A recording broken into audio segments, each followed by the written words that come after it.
A heartily welcome to everyone, boys, girls, ladies, gentlemen, those who have slept and those who have not slept. We are at round 4 for the LNR Porsche Cup Championship. So, it is a Sunday afternoon here for us. The boys will be heading into their qualifying quite shortly. Most of everyone racing today is either going to be tired or is going to be half asleep, because the majority of some races took on some Le Mans 24 hours today, or yesterday. So yeah, do suffer with us through the next hour while we enjoy some good racing on ACC. Round 4, we are over at Nurburgring, so you will have the sweet voice of me, Paul the Wall Fenter. Stephen might join, he might not join, depending if he's actually still awake. So that's going to be quite fun. So as I said, today we are at Nurburgring, so looking forward to that. 16 turns of absolute freaking chaos that will be coming through to us. Schumacher S's, the Vorstein curves, I mean, those are just some amazing corners. And of course, the insane turn 1, where we will see if guys will dive bomb and kill each other or not. So I'm excited to see how these Porsche Cup cars take on this entire environment, and if Terence gets another drive through, because that's what Terence does.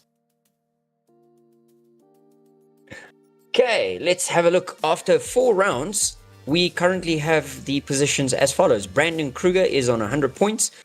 Johan Bago Grobler, 94. Johan Blichnout on 86.5. We've got Wayne Ferreira in 4th on 78 points. Jude on 77. He will not be racing today as it is his mom's birthday. So happy birthday to Mrs. Nuval. Jude, hopefully you spoiled your mother. If not, you are in deep, deep trouble. 6th position is Jason Farmer. 7th is Terence the Drive-Through Ferreira. 8th is Daniel Botha. 9th is Hannes van der Sand. And 10th is Ulrich the Hammer de Jager.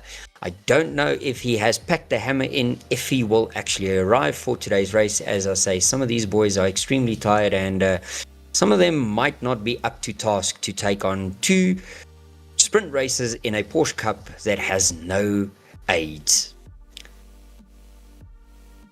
Okay, so apparently I'm being told that Brandon and Blichnout, Bago, might be Bago and Brandon that's not here. So that's going to be a bit of a shake-up in the points.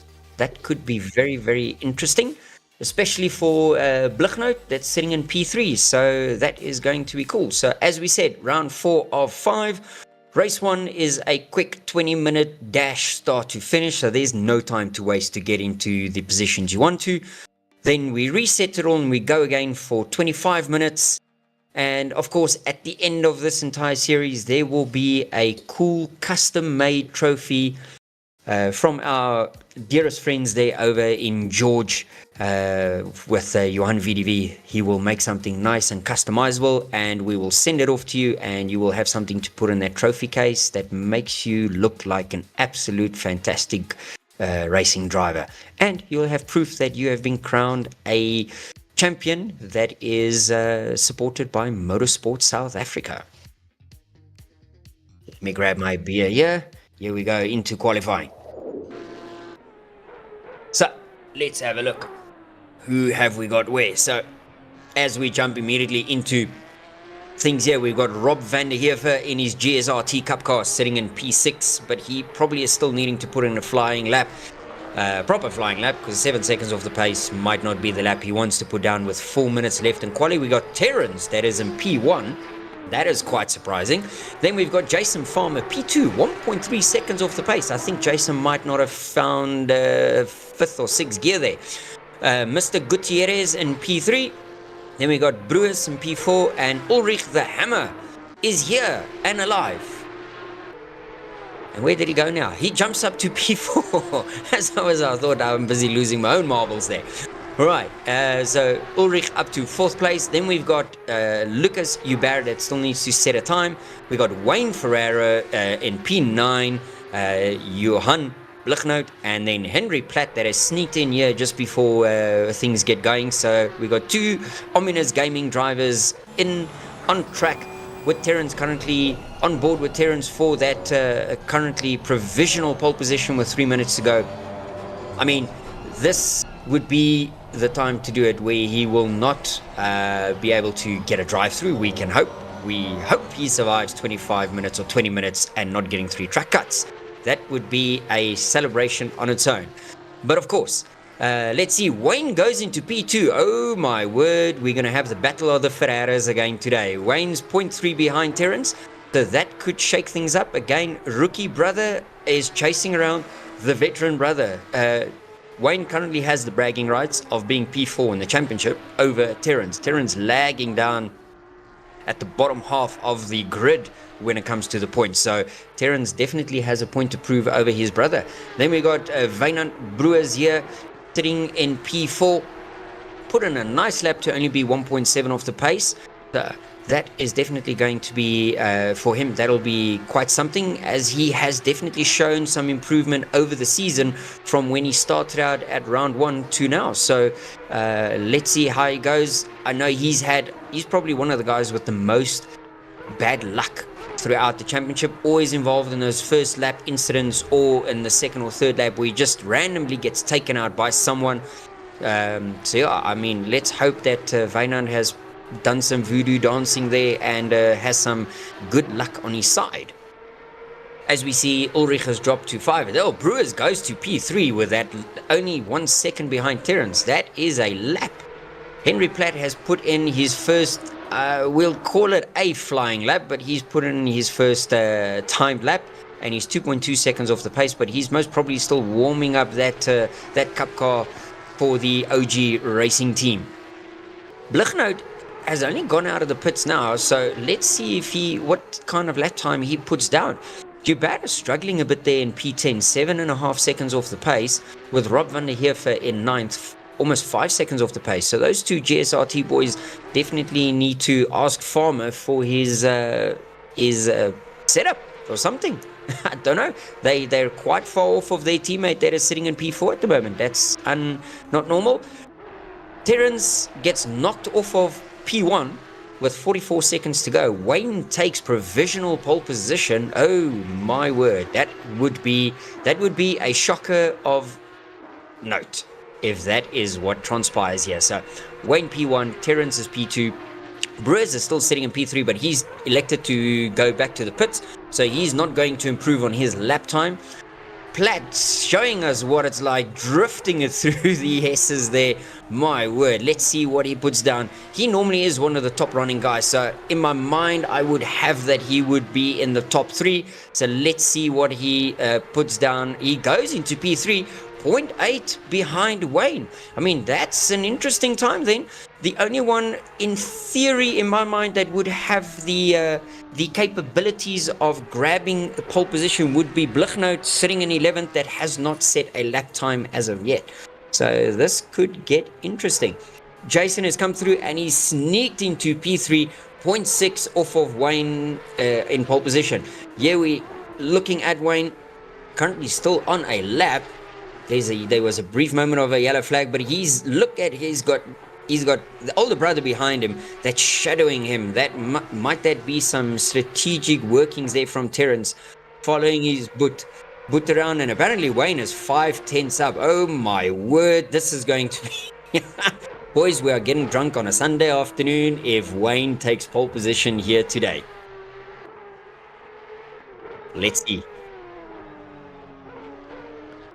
Let's see who comes through here.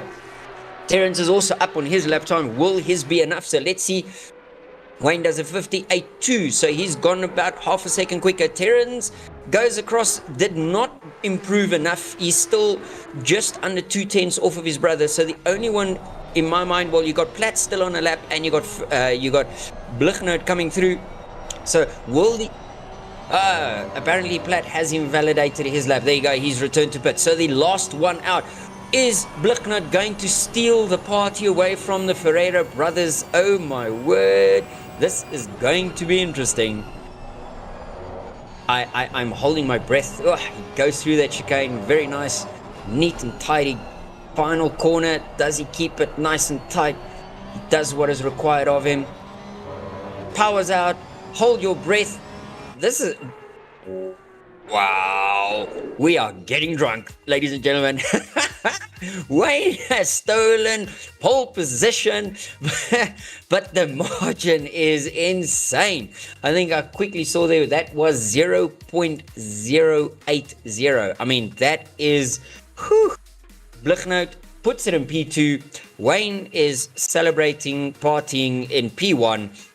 Terrence, I think, can be proud of that P3 as well. So this is definitely going to be an interesting race with the Ferreira brothers that will be line astern, one after the other. Hopefully they do not mess this up going into turn one. Work together as family and put some pressure on the OG boy there in P2 to take that position away from him, or at least help Wayne to keep it in pole position. So as we just wait for the server to get ready to take us through, we're taking in the scenery. Here we go, the Schumacher S's. This looks fantastic. As here we go, we're on the grid with a minute to go for the race to start. So we have got Ferreira in P1, Mr. Wayne. Then we've got, that's the rookie in P1. I mean, that are absolutely, this boy's getting, we are drinking whatever shooters there are today to celebrate. We've got Blichnout in P2 that narrowly missed out on taking the P1 and spoiling his party there. Then we got Terrence in P3, and then we got Farmer in P4. This could be an interesting race for Farmer in P4. I mean, he's always been there or thereabouts, so let's have a look, especially now with the two top boys not here today. There's no Brandon Kruger, there's no Johan Bago Grobler, so the top two in the championship are not here today. This is going to be interesting. I think we are in for a new winner, because basically Brandon has dominated with winning all the races here so far in this Cup Championship. So we are 100% in with a new winner today in race 1 and possibly in race 2. So the first 20 minutes is upon us. We are excited. This is going to be interesting. Brewer's there in P6. I think that's a good starting position for him.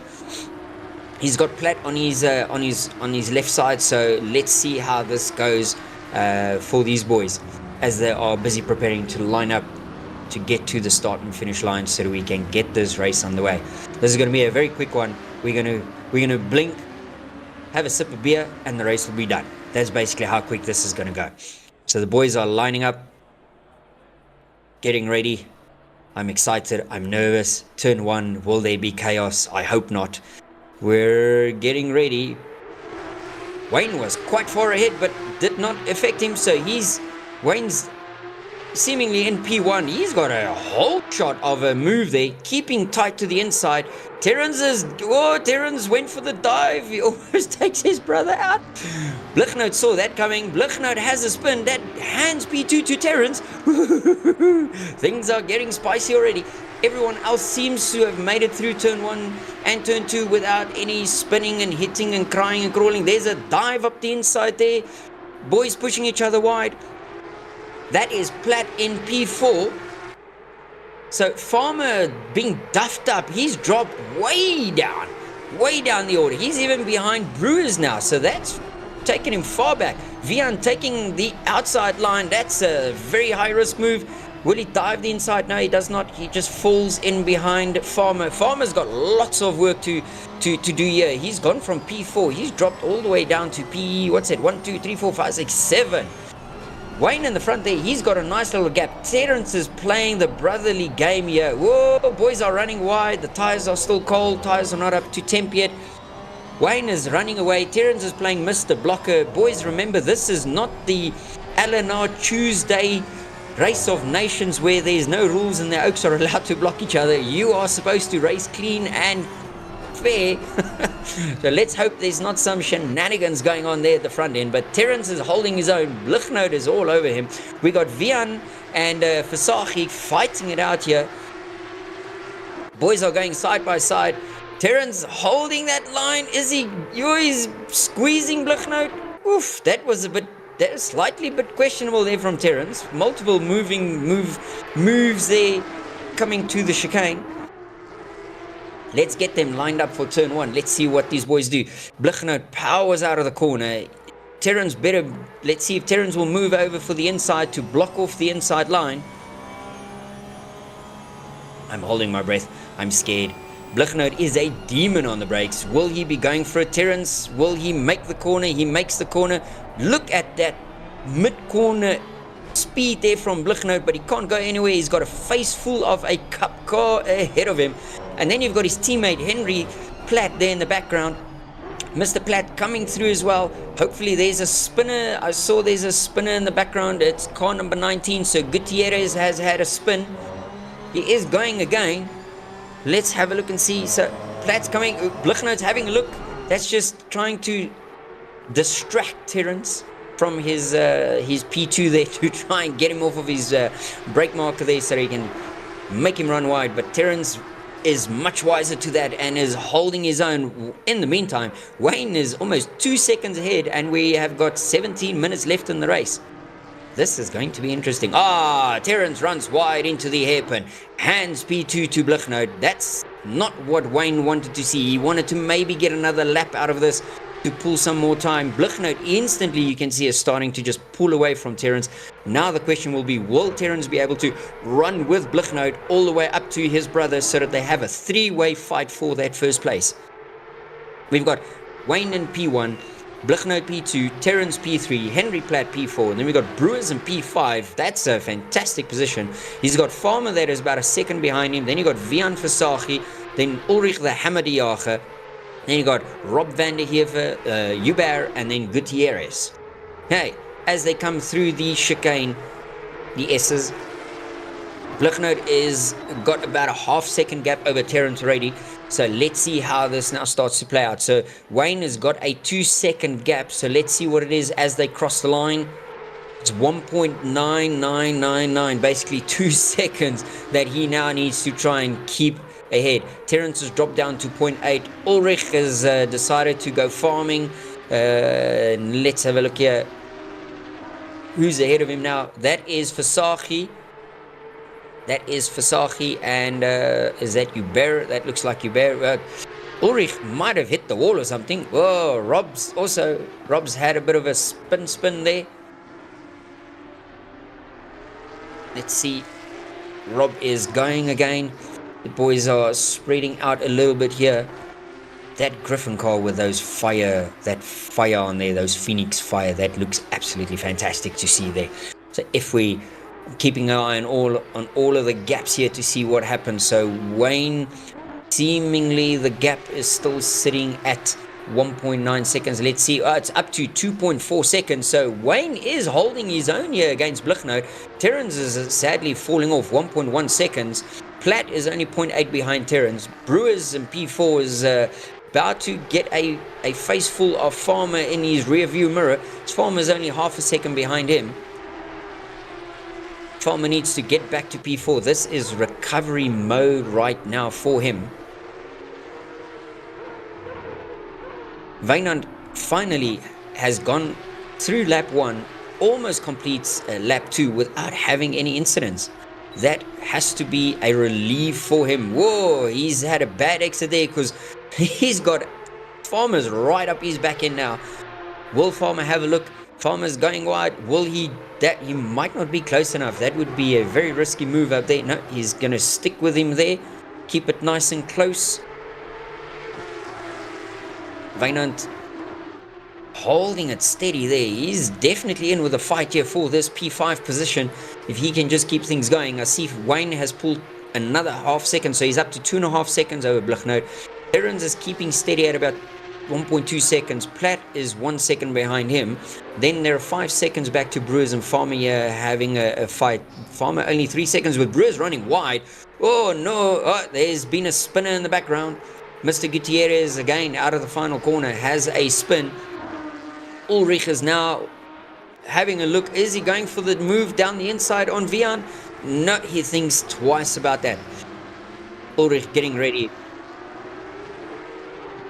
Okay, let's have a look. Apparently we're going to see some shenanigans coming up here between Ulrich and Vian coming up. Let's have a look. Here we go. Ulrich is far behind. What happens here? Whoa, whoa, Vian has... do they go? Oh, no. Oh, that, I mean, that's just such... That's normally what happens to Wynand Brewers. So someone else gets it while Farmer takes a bit of a shortcut there, cuts a piece of the in the infield there on the track and gets a full sideways going there on that cup car. Oh boy. Wynand's just keeping his head down and going. He needs to do what he can. We've got 12 minutes left in this race. Blichnote's still 2.7 behind Wayne. So Wayne might be in here with a shot if he keeps this up. Gutierrez in 11th. Ulrich is now 0.8 behind Vian. But the fight that we are watching here is between Farmer and Wynand. This is going to be interesting. They basically right where they were. Farmer ducking to the inside. See if he can distract him. Let's see if that has affected Wynand in any way. But no, Wynand's keeping cool. Farmer's... What? I almost thought Farmer was going to put a dive on there. We would have called that the Farmer Special. But he gets a much better exit out of the corner. Is Wynand going to move across to defend this position? What will they do? Farmer's is faking him that he's not going to the inside. Oh, he's at the last minute goes for the outside. Whew, that was close. Will Wynand run wide? No, he does not. Farmer's got... Oh, Farmer dives for the inside as Wynand takes the optimum line, but that gives Farmer the inside line into the next left-hander. So Farmer goes, thank you and thank you very much. Now, the question will be, will Farmer be able to pull away from Wynand? Wynand had a slight little jig there with the exit there of the corner and has lost instantly quite a few car lengths there to Farmer. So Farmer now, I think, securely in his P5, able to concentrate and possibly be able to start working on those 7 seconds on, what is the time? I think it was 7 seconds to plat, might be. So here we've got Wayne the rookie in P1 in the cup car. First he takes pole position. If he gets a win, I don't know, the Ferrara boys are going to be partying for the next 5 days. Wayne's doing everything that he needs to do to just keep this thing going. He's now almost 3 seconds ahead of Blichnote.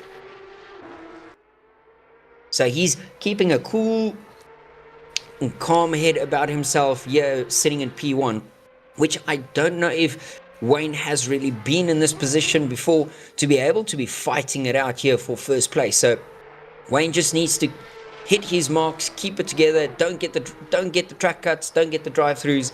Here we go, Ulrich and Vian side by side going through the corners. Ooh, who's gonna... Ulrich will have the inside. Vian's bouncing over the curbs. Will he use that slipstream to good effect? Will he be able to make a move into the S's? Ulrich going defensive. He seemingly has him covered off. Vian getting way close. Getting ready. Whew. He's taking a different line. Does that work for him to get a better drive on exit? He seemingly has definitely lost maybe a car length or 2 through there. That's not the ideal line through that final corner there. Question is, how close will he get on the braking here? Will Ulrich be cool about this and just hold it together? He does a nice job about that. Vian is sitting there. He can taste that P8 just in front of him. Man, oh man, this is a view. This is an absolute astonishing view to be looking at. Back over the massive wing of these cup cars. Probably the only thing that works properly on these things, because these things are a dog to drive. But so much fun because it's so much about the driver. As Vian, almost thought Vian was going to have a sneak look up the inside. Is he going to line him up for the hairpin? No, I don't think so. Ulrich definitely got a better drive out of the corner there. So Vian keeps on having these little looks, but Vian taking again a wider line through the hairpin. I don't know if these wider lines are working for him. He might need to dial back a bit of that braking and just brake that touch a bit earlier. So if I have just having a look at the front, so I can see Ferreira still running away, 2.9 seconds. Bluchner in second, 2.2 ahead of Terrence. Terrence is 1.6 ahead of Platt, and then 9 seconds ahead of Farmer. So those boys are spread far and wide. And then you've got after Brewers, it's Van der Heever. Then you've got De Jager and Versace here. And then again, it's Hugh Baring. Gutierrez that are another 4 and 9 seconds apart. So the field is quite spread out here today. Seemingly, the boys are not getting everything. Ooh. Did Terrence make a slight little mistake there to allow Henry to get closer to him? Because that could possibly be the only battle that we could get that might be exciting. Platt needs to size Terrence up here. The OG versus the Player One boys from Terrence's racing team there. Terrence's car looks absolutely fantastic. And the best part is that's an AI generated skin that they've generated there. So quite interesting. Boys are getting creative.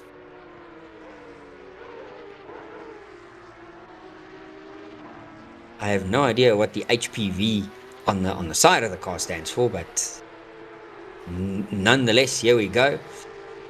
Platt is trying to catch up to Terrence. He's still 0.8 behind him. Bluchner has taken half a second out of Wayne, and there's 7 minutes left. So Wayne can't relax on his laurels. You'll need to, as Henry runs wide there, you'll need to still keep going, because 6 minutes, that's about 3 laps of racing. That's a lot of racing still left with only a 2.5 second gap. Let's see it. Terrence is seemingly holding his own here. It's 0.8 behind Platt, not really getting closer. So Terrence needs to make a mistake for Platt to get closer. This final chicane, always scary. If you hit it wrong, you bounce the curb and you're in the wall or you're on the grass. Terrence looking very pretty. Okay, so something there on the side of his car was high performance. Is it high performance Ferrara? It might be. That is what it seemingly looks like. It says HPF. Ah, factory. Ah, damn it. Terrence, you just dropped us. Oh, Terrence gets a full-on slide as we talk smack about Terrence. Terrence needs to change that to high performance Ferrara instead of factory, man. Come on, that would have been so cool. I'll have to send that one to Terrence after the race and tell him, there you go, fix your skin, make it look better. He now has Henry all over him, smelling blood after having that full-on sideways moment out of the exit of turn 1. Will Henry be able to capitalize, though? That's going to be the question here. I'm optimistic, and I'm also skeptical, because Henry doesn't seem to be so gelled in with this Cup car as he does with the Mustang in the GT3s. He comes in. Wow, he came in quite hot into the hairpin there. Oof, I think Terrence probably had a slight heart attack, just as what I had one now. That is quite scary. As they go through the Schumieses, these cars are a handful through here, keeping it steady, keeping it together, not running wide. You got to also make sure you stay between the white lines to not get the track cut. Terrence again makes a mistake. He's somehow feeling the pressure from Mr. Platt here in the background. Henry is lurking like Jaws here, hoping he can get close enough to take advantage of any kind of mistake from Terrence.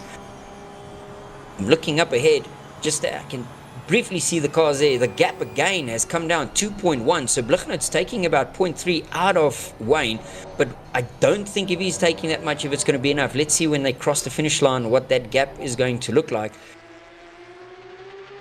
Let's see, 2.1 still. Okay, so they've got 4 minutes. The fight is on over there.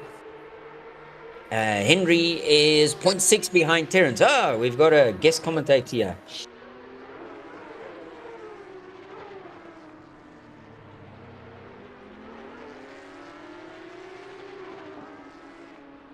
Okay, here we go. Quick. Steven says he just got out of the car. Yeah. Yeah, okay. Sure. You think racing drivers are demanding. Here's a little 3-year-old that rules dad's life. Here we go. Here we go. Here we go. Okay. I'm watching it. I'm keeping an eye on that side to see the racing. There you go. She's got her story. She's going to watch some car racing on YouTube. That's the way to go. We're back here with the racing. So the gap between Wayne and Blichno 2.4. So Wayne seemingly has responded. Fantastic for Wayne. I'm so excited for him to take his first victory, which will just, man, oh man, he will definitely owe us some shots for Friday for shenanigans. Then we've got Blichno that is trying everything he can to get closer to him, but just not able to get that done in this race so far. Terrence seemingly holding off Platt there in the background. And then we got Farmer, Brewers, Van der Heever, Diache is cleared, Vian, and then Uber and Gutierrez. So the fight is here in the front. Whew. Let's see. As Blichno goes over those... I almost thought he was going to spin there. These cars look so violently wild as they bounce the curbs and the bollards and everything. But he does look closer to that cup car. He does look closer. Is that closer? Yep, that's 2 seconds. Oh boy.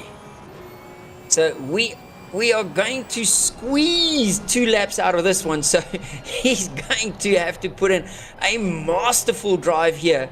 Wayne needs to keep his head together. This is going to be quite exciting. Will Blichno be able to take 2 seconds in 2 laps? I think the only way that happens is if Wayne makes mistakes. Wayne is going to be the only cause for losing P1 here. As Vian is he back on the back of... he's back on the back of Diache. And they're right up on Rob Van der Heever as well. So we got a 3-way fight here for 7th place. Oh boy. Things are getting exciting here as we have 2 laps to go. So there's a minute and 10 seconds left here on the clock. But they will need to complete 2 laps of racing because Ferraro in the front will not be able to slow down. So he can't, because there's about 3 seconds that he's going to cross the line with. But he's not going to be able to do that. So yeah. But these boys here Vian will be like, yes, 2 more laps, because he is in with a shot here at P7. He's lining up P8.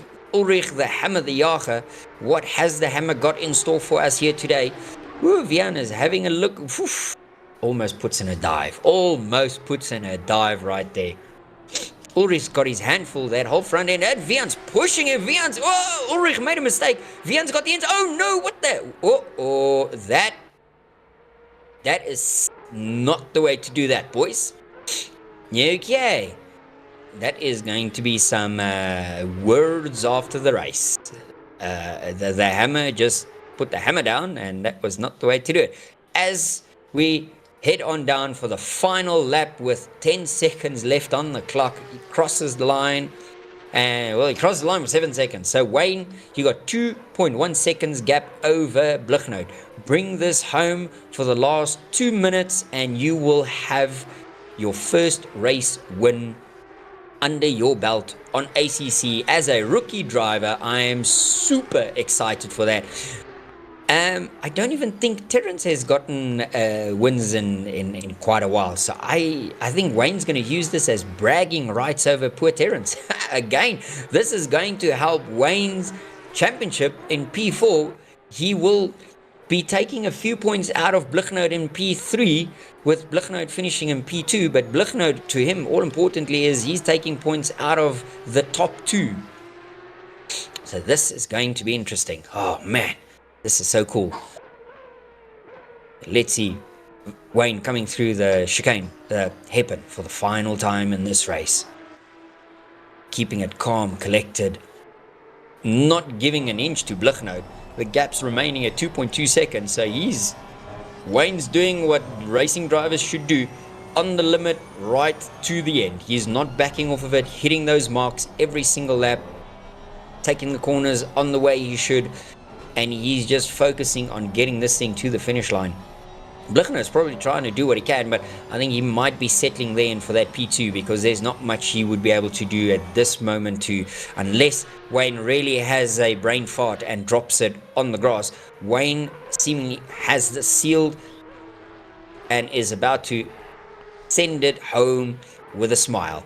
He comes into the final corner Wayne will be screaming, shouting, and drinking shots tonight as Wayne, ladies and gentlemen, takes his first race of his sim racing career. Well done, Wayne. Blichnout brings it home in second. One of the, that looks like Ulrich waited for them to pass. Terence held on for, oh, Platt got him for P3. Terence is P4. Oh my word, something must have happened to Terence. In the last final bit of corners, was Terence has lost out to Platt there for P3. That would have been a Ferrara podium. Farmer brings it in P5. Brewers is coming through for P6. Well done, Brewers. That is a fantastic result for you. Van der Heever on his way. A calm, collected drive. After having a bit of fun there, he is going to bring it home in P7. So that is a great result for Rob van der Heever over there. And Rob crosses the finish line. Now we wait for Vian and Hubert and Gutierrez. And here comes Versace as he crosses the line. Well done to Vian Versace in P8. And then Lucas Hubert, who did not give up at all and just kept on chucking along, comes home in P9 with Gutierrez that will round out the race for P10, bringing it home.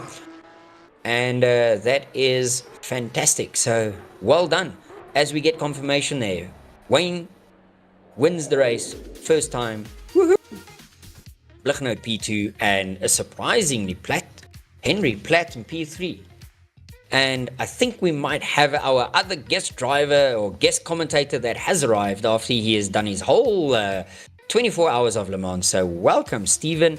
Are you tired? Are you a zombie? Or are you like hopped up on some energy drinks and caffeine? We're excited about just racing action, to be honest.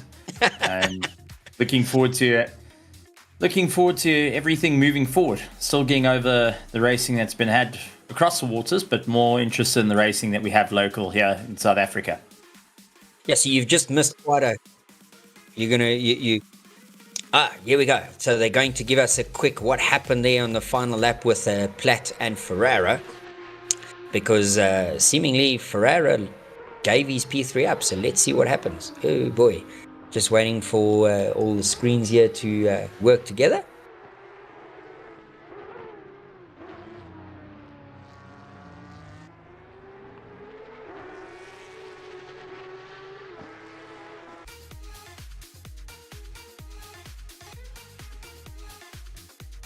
Okay. Stevie, are you alive? I'm alive. I am alive. Much like our Porsche drivers that have to conquer some of the hardships and the battles they go through. But that being said, the championship, Paul, exciting, up, down, all around the car that's not commonly utilized in the world of ACC and in racing, but an ultimate decider to the top running order is always a grand pleasure. Yeah, absolutely. This is quite cool. I'm still shocked. Wayne won the race. His very first race. His very first race win in ACC. So now I've got to go and see if I got cactus in the fridge. The main thing once the whole championship has taught, and I think Wayne Ferreira has carried over each of the different races, is consistency. Pushing through every bit of adversity that goes through, and honestly has been improving step by step by step. And that's where you got to take a look to it. We've also had the top runner orders like Brandon Kruger having a good go out there. We've had likes of Johan Bego Krobler also putting on top-notch performances throughout the season. And to culminate here at the Nurburgring, it's just always been, if you want a challenge, you want to deal with undulations and changing cambers, you're going to have to use everything you learned throughout the season to make it work. And honestly, that's what the great performances we've seen here. This was a great race. So sadly, we don't have Kruger and Bago here today, so they have opted to not make this race. But the other boys are all here. So Blichnout is collecting as much as he can to close on Brandon for that P1 and Bago for P2 in the championship. And Wayne seemingly trying to do the same with the win over there. And then then we got Terence and Platt that had some great battles out there. And then One of the guys that stood out for me is Wynand Brewers, who always, every single race, was involved in some sort of crashing and, just unlucky things. And he did have a crash there at the end with Ulrich de Jager, but he still made it through and still came home in a respectable, I think it was a P6 or P7. So, it's good to see as the boys are lined up on track, ready to go for race 2 for 25 minutes. Well, this is going to be exciting. So Wayne Ferreira is taking a lot of the momentum from race 1, but the likes of Blichtnote has learned quite a bit. Terence Ferreira will back him up, will be able to give a bit of insight, but I think he's going to be having his hands full with Jason Farmer. Henry Platt's going to be around, the likes of Wayne Brewers. Wayne Versace has also been improving throughout the season. Good to see it's up there into 7th place, just off that top 5.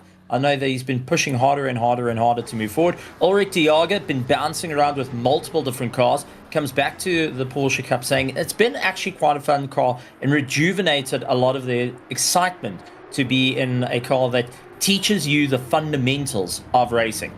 But as we start to go around the final corner, this is the Coca-Cola corner here at the Nurburgring GP. It's going to be Wayne Ferreira to lead out the pack with Johan Blichtnote in 2nd place. But I think Terence Ferreira, Jason Farmer are looking to get a little bit hungry as they will be heading down to turn 1 for the race 2. 25 minutes of rock and roll action here at the Logistical Nightmare Porsche Cup race. And it is Wayne Ferreira checking out early on. Blichtnote trying to make up some time. Jason Farmer boxing the likes of Henry Platt in. Well, we have got the likes of Terence Ferreira. Oh, contact between Jason Farmer and Ferreira as it's turn round. It is major carnage and drivers trying to get themselves going. Oh my word, that was Platt missing his braking marker there and just trying to go down the inside. Oh. Jason Farmer trying to bring himself back and really doing everything he can. Johan Blichtnote, after such a stellar drive, has now dropped down the order from where he wanted to be and will have to be fighting his way through as drivers get themselves back onto the winning track. Tires are cold, brakes are cold, and it is going to be about momentum at this point. Blichtnote going out a bit wide, keeps his foot on the gas as he continues on the drive. Yeah, that was, oh man, that was quite a bit of carnage. I think the guy that survived all of that is Terence. And Gutierrez that went from last place is in P2. He missed everything. Gutierrez just keeping it clean, and that's all the momentum needed. Blichtnote now gaining a position. Will look to put the drive on quite a bit, but Terence Ferreira hoping to open up that gap as much as possible. He knows that he's under threat with Blichtnote chasing down Gutierrez. Unfortunately, running out a little bit wide, a little bit too deep into the corner. Wayne Versace getting a little bit of fright to see his Bruce doing everything he can. Try to keep it together. Ulrich de Jager having his own teammate, the Griffin Sim Racing team, going at each other's throat. And now it's Jason Farmer ahead of Ulrich de Jager as they continue on the drive with Rob van der Heever going and closing up the gap. Henry Platt, however, now looks to try move up into this hill field as Rob van der Heever misses the brake marker, loses out, and rejoins, but that was through the NGK chicane. Not a comfortable ride. And Rob, down where he, well, ideally wanted to be, now has to try and catch up to the train, as we do see the likes of Henry Platt keeping the pressure. He looks on the inside, Ulrich de Jager. He's going to have the advantage into turn 1, hard on the anchors. Can he make it work here? Ulrich de Jager is going to sweep across the nose, trying to keep as much pressure on that. Oh, Henry Platt just stepping out ever so slightly, but he's able to make the recovery. Ulrich de Jager side by side, not an easy pass. Definitely, it's getting boys are shuffling now cars. I can see Platt's front end, it looks completely broken. So I don't know how that cup car is going to be handling. Jason Farmer, however, looking to try and move his way back up through the order after the initial contact. 3 wide, didn't quite work out there. But Farmer on the back of Versace, and notice that he is a little bit quicker than Versace, but let's see if Versace can use a lot of the defensive knowledge that he has been building up across the season to make it work. Sitting in that top 5, and last time I had a chat to him, He said, that's what I want to be. I want to grab that top 5 repeatedly. I want to be able to sustain points across different championships and be that constant. Instead of just charging first place all the time, rather be a more constant driver. Well, Jason Farmer sweeps to the inside, late on the anchors. And Farmer, who's not particularly fond of a Porsche, the rear engine of a Porsche, he's more into Ferraris and the likes of Lamborghinis. He says the Porsches are very unsettling for him, but Jason Farmer making it work. Vasaki down into 6th place and putting a lot of pressure. Bruce, however, is now seeing the likes of Jason Farmer keeping the pressure on the back of him. Don't count out Henry Platz. He's staying on the tail as we do see Farmer trying around the outside into the final corner. Couldn't get it done. Looks for a switchback. Brings it in a little too tight, however, Paul. And this is going to be an interesting battle down into turn 1.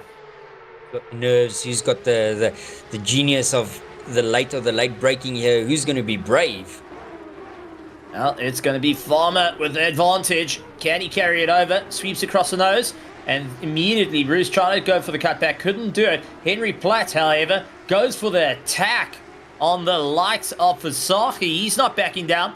Platt looks for the inside. And can he make it stick on the power all the way through? Continuing on the drive, stuck to the outside. Side by side they go. Platt, however, off circuit. That's not going to be ideal. A little bit of swapping paint, however. And Henry Platt, not backing down from the fight, will charge. And beautifully held by both drivers side by side yet again. I've got to say, top notch. And this is why definitely pro driving right here. To go side by side, I dare anyone to do it, especially in a cup car. The Bliffnote is half a second behind Terrence, so fight for the lead is about to be upon us as well. So these boys are shuffling here, and then poor Terrence is sweating there in the front. Terrence Ferrer is going to feel in the pressure, but 19 and a half minutes to go. There's still tons of time to be made up. As Henry Platt now looks on the attack of Fasaki. Can he make it work? Ulrich Diaga, and also don't count out Wayne Ferreira. As, Henry Platt sending a little bit on the inside. A little bit of contact between the two of them. Not ideal, but Platt trying to get as much drive as possible as Fasaki now getting swallowed up to the field. Jason Farmer lying in 4th place. Got Gutierrez ahead of him. And Gutierrez is going to be a difficult driver to get around. Very defensive, keeping consistent on his line. Wayne Ferreira, however, set the fast lap time of the race. Now moves up a position against the likes of Rob van der Heever. Ulrich Diaga. And now Fasaki's next in line, nearly into the rear wheel arch. Yeah, it's getting interesting. Wayne's got the speed, so he's going to try and cut his way through to try and make up as much as what he can in the remaining 18 minutes here. Now it's going to be all momentum. It's going to be consistency as Wayne Ferreira, a little bit too early on the turn end, costing him a bit of time. Had to bring it back and figure out where he's going to go. Absolutely on the power. Wayne Ferreira just trying a little bit hard, pushing the car harder and harder. I think maybe going and overusing tires, but taking a bit of life out of them. And Fasahi making it rather difficult, keeping those apexes in check. Blick notes all over the back of Ferreira. Now, this is what you were talking about a little bit earlier. The fight for first. And now Terence Ferreira runs out a little bit wide. Here comes Blicknote up on the inside. Johan Blicknote, the Omnius Gaming, now trying to take on the player 1 of Terence Ferreira as they dive up through the Schumacher S's. You just got to feather the throttle through and keep it consistent. I mean, absolutely phenomenal driving. Not easy to do, a little bit wide to just try and straighten up the corner. Blicknote doing everything he can to get the drive out, holding 3rd gear. Doesn't want to drop down to 2nd and spin the wheels up too much.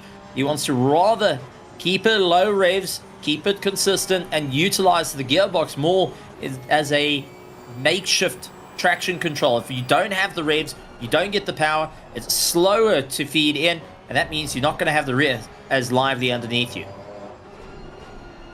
Not that these cars look planted at all. They look so loose and goosey all over the place.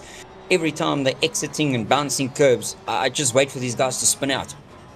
Well, the main thing with a Porsche Cup car, they were developed to train drivers and also pit the best of the best against one another in machinery that relies on pure driver skill. No ABS, no traction control, and much like what we have here in the LNR MSA Porsche Cup Challenge, it's going to be a huge battle all the way down, and this is going to be a battle. But we are getting a replay of the start of everything that went on, because there was more than what we could think about. So this is down into turn 1, and immediately you could see side-by-side moment getting squashed. Jason Farmer there, Henry Platt missing his brake marker into Wayne Ferreira. Jason Farmer gets caught out. Gutierrez gets a little bit of a tap on the way through, but he's able to carry on. So a little bit of damage to the car, but Platt was the first one out, and there is Wayne Ferreira getting turned around yet again, making his life a little bit more interesting. So Henry Platt, who's kicked off for the carnage, now tries to move his way up into 4th place around the outside of Gutierrez. Had to really counter steer to bring the Porsche back, but managing to just snatch that 4th place, and now aims towards 3rd. Wayne's also worked his way up to P6. The front boys are making their way through quite quickly. And then I think once they get through there, then it's going to kind of be hold station, because these two in the front is just gone. Terence Ferreira running a little bit further up the road. Blicknote's still on the back. Remember, Blicknote's still got the fastest lap time of the race, and he's 0.6. But Terence Ferreira trying to keep a more consistent time. 15 minutes will be next time they come by the start-finish line, and it's going to be a big chase as we take a look on the rear wing of Terence Ferreira, trying to do everything he can. Also note, very, very close to the grass. He's trying to go and open up the corner as much as possible, where it looks like Blicknote is a little bit more nervous to do that. Can't quite have the visibility onto the side. That might be a difference in what type of equipment they're using, whether it's a triple screen that you're able to see the side, or an ultra wide where you can see out your window panel, or if you're using like a 32-inch monitor, you can't quite see where that grass is. And I think Blicknote, however, is a little bit more nervous to come out a little bit wide. I'm sure he's not too familiar that there is room to there, but he is keeping consistent. Terence Ferreira, however, is absolutely sending it and not backing down.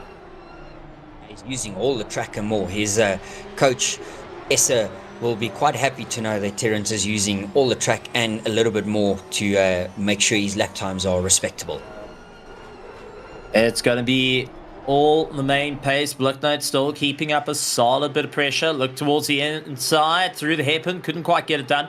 And now Terence Ferreira still leads out the pack, but only just. Blicknote trying to mount the curbs a little bit more to open up the gap. Wayne Ferreira looks on the inside of Gutierrez, couldn't quite get the drive, as Ferreira making up a huge amount of time after everything that's gone on. Wants to try and bag a few points, but Gutierrez is going to make him work for it through the Schumacher S's and flat on the gas. His Porsche looks a bit skewed. It definitely doesn't look like everything's quite pointing in the right direction anymore. I wonder if his steering wheel is actually even 100% straight. It might be a bent a little bit.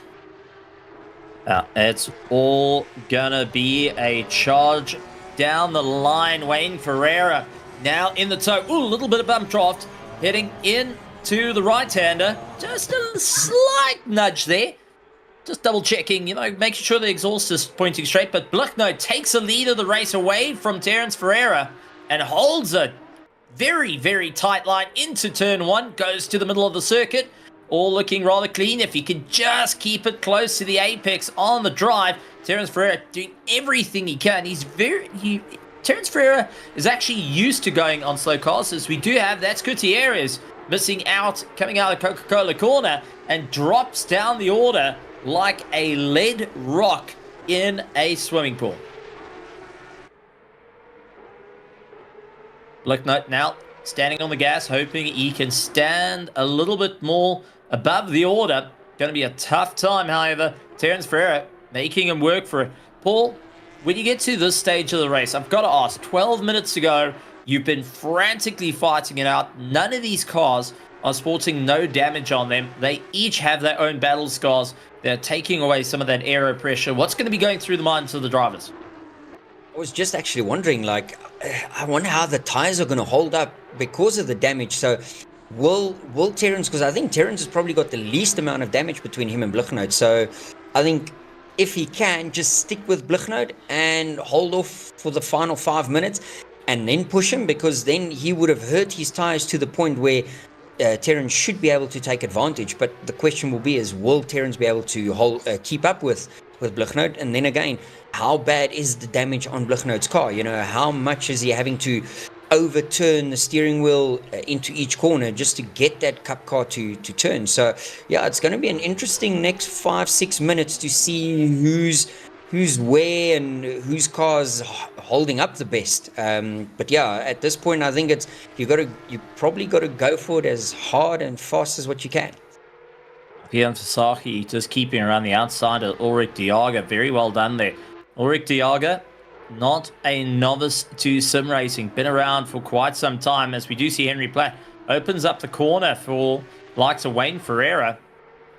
Yeah, that might be a bit of giving the position back after the melee that he caused in turn 1. Bit of redemption of, listen, come through, I'll let you by. It's not going to be too much, but now that you've gotten past, you need to keep going. And Henry Platt's not backing down from the fight here. Will continue on the charge. Now, Wayne Ferreira up into 4th place. This is still a good haul of points for him for the championship.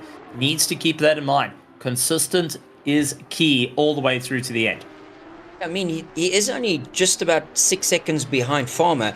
In race 1, he was way quicker, about 1.5 seconds that he could pull out of Farmer. So maybe he is able to pull that in 10 minutes, depending on the damage on his car. So let's see. It'd be interesting. That's going to be all about momentum now. It's going to be all about consistency. And this is one thing about the Porsche Cups that are rather entertaining. A lot of people don't like to drive these cars, but they teach you those fundamentals of lift, coast, where you're going to brake, counter steering, just being smooth on the controls. You're not letting everything just be, well, you've got brute force power to go from it. That's why Ferrari has got their Ferrari Challenge. They've got the likes of the Lamborghini Trofeo that's around, the Porsche Cups. If you want to go and prove your might against the best, rather get into the same machinery and not be in something that has a bit of an advantage. And this is what we're going to see here in the world of sim racing. And with LNR, as Lucas Chabert, he's out in 11. Oh, just has the rear step out underneath him. Tires are going to be crying from just that little bit of a slide. Yeah, Lucas does seem like he is struggling here. Race 1, he was struggling as well. So I don't think he's enjoying the Cup car as much as what he's been enjoying the Mustang over in the Tuesday series. Well, Ulrich Diaga, however, is enjoying the battle with likes of Bjorn Versace. And I've got to say, Bjorn Versace, a driver that has slowly but surely been picking up the pace. I mean, let's go back to round 1 at the likes of Laguna Seca, where the drivers were pushing as hard as they can. Bjorn Versace at the back of the field, just nowhere to be seen. He was trying everything he could, but just didn't have the momentum. Let's fast forward a little bit. Now he is fighting in 7th. He was fighting in 6th, going with like 7th behind him, but was fighting in the top 5. Bjorn Versace has been one of those exceptional growth over the course of sim racing, putting his head down and working forward. Ulrich Diaga, been racing in multiple series from across the globe, going and racing, representing South Africa in more of a social level out there, now trying to score big in the MSA Championship. Yeah, no, I mean, the whole Griffin Racing team, they racing all over Europe, as well as I think in every single SA league that is currently being held. So big ups to the team there for supporting literally every single league running in South Africa at this stage on ACC. And it's going to be an interesting one. However, the drivers are going to have to think very clever about what they're going to do. What's going to be the final game plan? How far are they willing to push the limit? How far are they willing to go to really score the points here? And this is always a difficult one for drivers to think about. Where are you going to make the move? How are you going to get the move done? And how far are you willing to go? Yeah, so Blichnout, I think, has broken the back off of Terrence's cup car there, because I see Terrence has dropped down to almost 5 seconds behind Blichnout. So seemingly the damage to Terrence's car has affected him way more than Blichnout, and Blichnout's just running away at this stage from poor Terrence. Knight, who has been doing everything he can to improve Terence Ferreira in second place, might be down the order at the moment, but still good haul of points for him. And after everything that's gone on with the chaos on the start, remember, he was also not quite safe with everything that went on. Did get a little bit of RNG-barngy, a little bit of rubbing his racing, but not too bad at this point. And that's the main thing, is rather get yourself to the line, rather think about what's going to be the big strategy here. How far are you willing to go forward in the race? So, Terence Ferreira, second place, 9 laps done and dusted of this race. 6 minutes to go. It's still a charge on. Little battles, little skirmishes right through the field. Is just having a great time. Ulrich Diaga and likes of Vian Fasaki is a very good one to point out, as these two not giving each other an inch, and rest assured, they are not holding their punches at the moment. Really throwing the cars in, late braking as we on board with Ulrich Diaga. Check it to the hairpin. 5th gear, down to 4th, down to 3rd, down to 2nd, brings it tight. He knows he has an advantage here, tries to get it done. Vian Fasaki across the nose, does clip the dirt on the exit, was able to continue the drive, utilizing more of like what you do with ovals. Bring it up high, come down low, come up high again. Just utilizing the camber of the corner to help him out. And it's down on the brakes, out wide. Ulrich Diaga just not finding the momentum he needs. And every time he's able to close up by that extra 2-3 kilometers, Vian Fasaki parks it on the apex. Yeah, these two boys had a nice battle in race 1 as well. So it's good to see them back at it again, going at it in race 2. And I think Ulrich was lucky with getting the position in race 1. So I think let's see if Vian can give the payback in race 2 by keeping it ahead. Yeah, it's all a battle and it's all a charge, but this is all the action we come to expect from our sim racers that are going and fighting it out for the Interprovincial Challenge, and the first ever Interprovincial Challenge from MSA, and that was awarded to the Logistical Nightmare Racing for the GT3, which is going to be upcoming. But the Porsche Cup, this is rather new if you think about it. There has been no Porsche Cup racing in South Africa in sim racing's aspect that I have come to know.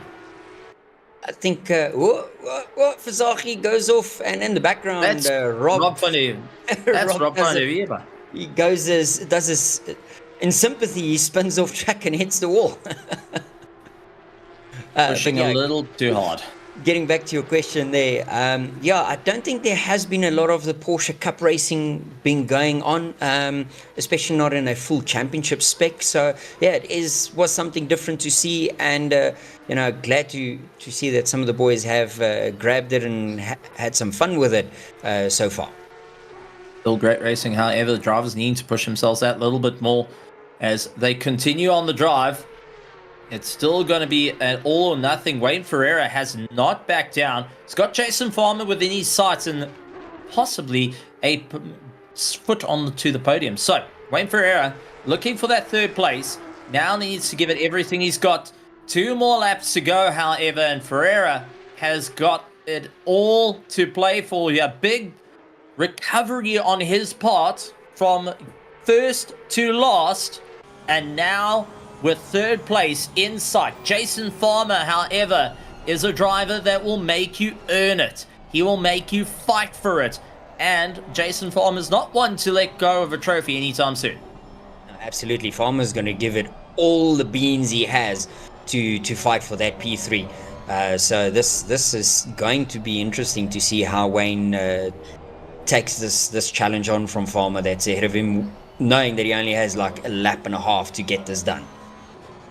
And also being the second last round of the championship, going to be ending off at Kyalami. I mean, this is one thing. Home to the Porsches, the Nurburgring, and now it's going to be an outright fight as Knight has walked away. Terence Ferreira stuck in a little bit of no man's land. 3rd place, however, is all on the cards. Who's going to be able to get the drivers late on the anchors? Wayne Ferreira desperate to try and grab any sort of movement forward. He is not having an easy time out there.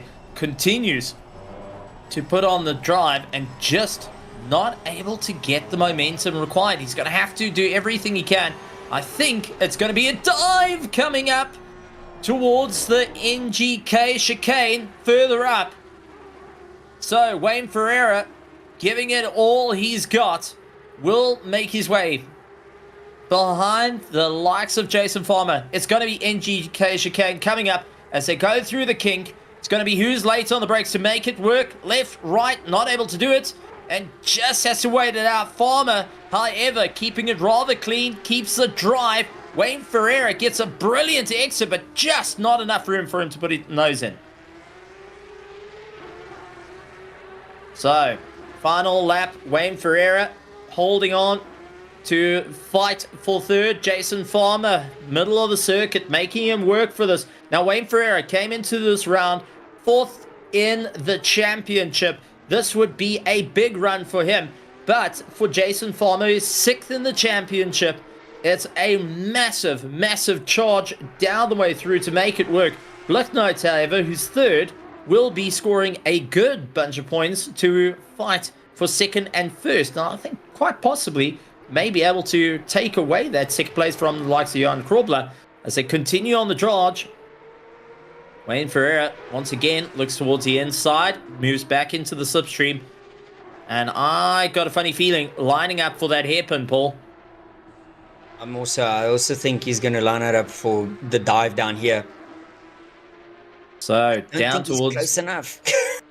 I've got a funny feeling it might not be about close, it might be about brakes. And tried his luck. Jason Farmer keeping it very tight. And immediately Ferreira trying a big run on the outside, but making his way through. We haven't spoken too much about him. Jan Blicknote, our leader, has got it's got 4 corners, including this one. There's one. It's a 15-degree corner, so it counts as FIA as a corner. Late on the brakes, in through the NGK chicane, left, right, and now for the final corner, the hairpin to bring him back to the start-finish line. Your winner of race 2 and scoring maximum points here for race 2 goes to the likes of Jan Blicknote and will jump himself up into second place in the championship. Terence Ferreira has fought it out as long as he could, but just ran out of steam towards the end. Will come across the line, taking second place, and third coming on the cards as we do see the Griffin Sim Racing, and it is Jason Farmer beating out Wayne Ferreira, and likes of Lucas Jabert was there to join the party. I don't think it was quite the party he wanted to be with. Henry Platt will take that 5th place with a big smile on his face, runs out very, very wide, and just having a great time out there. Ulrich Diaga in 6th. Björn Fasaki, the likes of Wayne Bruce, and Krateris rounding out in 9th. 10th place will go to Rob van der Heerden. Terence Ferreira happy with that 2nd place and scoring a good haul of points. Came into the round 7th and now taking 2nd for race 2. Terence and his donuts. That's one thing, you got to have donuts. Donuts are some of the best things of life, and all the drivers extremely excited, and phenomenal work to all our competitors. What a race, what excitement. And race 1 completed, race 2 completed, and that is the Nurburgring completed. Round 4 done and dusted, 1 more to go, but an incredible drive. Yeah, absolutely. That was fantastic, man. Race 2 delivered, turn 1 delivered. It was kind of what we expected. So great racing all around, and yeah, I think can't wait for the last one of the season to crown our champion. Should be quite interesting to see how that all flops out. Been an incredible race and lots of enthusiasm. Honestly, the drivers putting in a huge amount of work. But round 5 is going to be at Kyalami on the 13th of July. So make sure you tune in for all the racing action here at the Logistical Nightmare Racing, powered by the broadcasting of Genisus Extreme and our sponsors, ALM Solutions, Flukfoy.co.za, Simulator Cave, and registered underneath, well, recognized by Motorsport South Africa. But as the sun sets on this beautiful circuit and we take all the action that we've just witnessed, Paul, gotta say, I'm ready for another one. Are you and me going to jump into a Porsche? We'll go and jump in and race against some of the finest sim racers, and honestly, some great excitement. Yeah, I think we'll have to plan something like that. Show these boys how it's done properly. Honestly, great stuff. A massive thank you to you all on behalf of the Genesis Extreme. Big thank you to Christian Deploy, who is doing all the cameras and stayed awake over 24 hours to get it all done.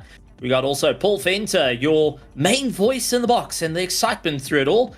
And the worst looking face in the world. Oh man, that photo is terrible. Myself, Stephen Koenig, the world's fastest back marker. I'd like to say thank you very much for joining us. We really feel this was a great one, and we look forward to seeing you on the 13th of July for Kyle Army, the final round of the Logistical Nightmare Porsche Cup here for some esports racing in South Africa.